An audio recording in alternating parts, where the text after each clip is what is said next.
ஓ முருகா! வெற்றிவேல் முருகா! வேலுண்டு வினையில்லை, மயிலுண்டு பயமில்லை. என் அன்பு தங்கமே, இன்று ஒரு உறவு உன்னை விட்டு விலக முடிவெடுத்து விட்டது. அந்த உறவு உன்னை விட்டு விலக செல்லப் போகின்றது. அதற்கு காரணம் யார் என்று நீ தவிக்காதே. அதற்கு காரணம் நீ மட்டும்தான். உனக்கு புரியவில்லையா? உனக்கு புரியும்படி நான் தெளிவாக முழுமையாக சொல்கின்றேன் கேள். ஒரு உறவை நீ அதிக அளவிற்கு நேசித்து கொண்டிருந்தாய். சிறு வயதில் இருந்தே அந்த உறவு உனக்கு மிகவும் பிடிக்கும். நீ என்றால் அந்த உறவுக்கு அவ்வளவு இஷ்டம். அவர் என்றால் உனக்கும் இஷ்டம். இருவரும் நட்பு ரீதியாக நன்றாக பழகி வந்து கொண்டிருந்தீர்கள்.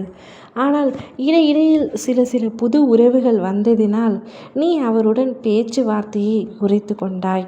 ஆனால் உன்னுடைய மனதிற்கு நன்றாக தெரியும், நீ அவர் மீது வைத்திருக்கும் அன்பு ஒரு துளி கூட குறையவில்லை என்று. ஆனால் உன்னை புரிந்து கொள்ளவில்லை அந்த நட்பு.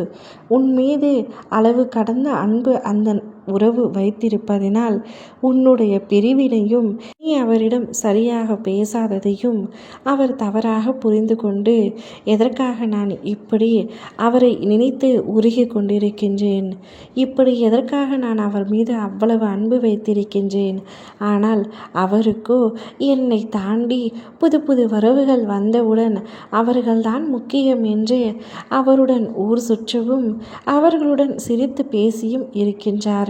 நான் மட்டும் எதற்காக அவரை மட்டுமே நினைத்து ஏங்கிக் கொண்டிருக்க வேண்டும்?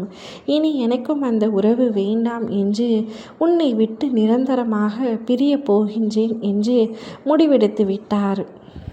இந்த முடிவினால் அவருக்கும் வருத்தம் தானே தவிர எந்தவித சந்தோஷமும் இல்லை. ஆனால் அவர் உன் மீது வைத்த அன்பிற்கு தகுதி இல்லாதவராக இப்பொழுது மாறிவிட்டாய். நீயே நன்றாக யோசித்து பார். உன்னிடம் ஒரு உறவு நெருக்கமாகவும் நன்றாகவும் பழகி கொண்டிருக்கும் பொழுது மற்றும் ஒரு புதிய உறவு வந்தவுடன் உன்னிடம் சரியாக பேசாமல் அந்த புதிய உறவுடனேயே பேசிக்கொண்டிருந்தால் உன் மனம் எந்த அளவிற்கு வலிக்கும், உன்னுடைய மனம் எந்த அளவிற்கு வேதனை அடையும். அதே வேதனையை நீ இப்பொழுது சிறு வயதிலிருந்தே பழகி கொண்டிருக்கும் அந்த நட்புக்கு கொடுத்து விட்டாயே தங்கமே. அதனால் மனம் உடைந்து இப்பொழுது அந்த உறவே உன் வாழ்க்கையிலிருந்து விலக வேண்டும் என்று முடிவெடுத்து விட்டது. ஒரு நல்ல உறவை நீ உன் வாழ்க்கையில் இழக்கப் போகின்றாய். ஒரு உண்மையான உறவை இழக்கப் போகின்றாய். இக்காலத்தில் உண்மையான உறவு கிடைப்பது மிகவும் அபூர்வமான ஒரு விஷயம். அப்படி கிடைத்த உறவை சில புது உறவுகளுக்காக நீ இழக்க நேரிட்டாய். இது உன்மேல்தான் தவறு. இந்த விஷயத்தில் நான் உனக்கு எந்தவித ஆதரவும் அளிக்கப் போவதில்லை. என்னுடைய ஆதரவும் உன்னுடைய நட்புக்குத்தான். நீ தவறு புரிந்து விட்டாய் தங்கமே. இப்பொழுது கண்கலங்கி எந்த பிரயோஜனமும் இல்லை. அந்த உறவிடம் போய் உன்னுடைய அன்பை எடுத்து காட்டு.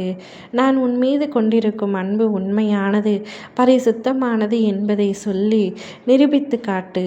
ஓ முருகா! வெற்றிவேல் முருகா!